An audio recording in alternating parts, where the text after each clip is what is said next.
یہ یہاں پہ کیا ہو رہا ہے؟ دھرنے کے مقام پہ چونکہ دو بڑے بیسک پرابلم تھے۔ ایک تو یہ کہ یہاں پہ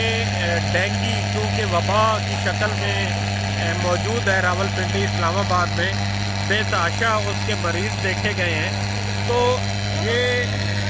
مقامی انتظامیہ نے یہ انتظام کیا ہے کہ یہ پورے طویل پنڈال میں مسلسل ڈینگی کے حوالے سے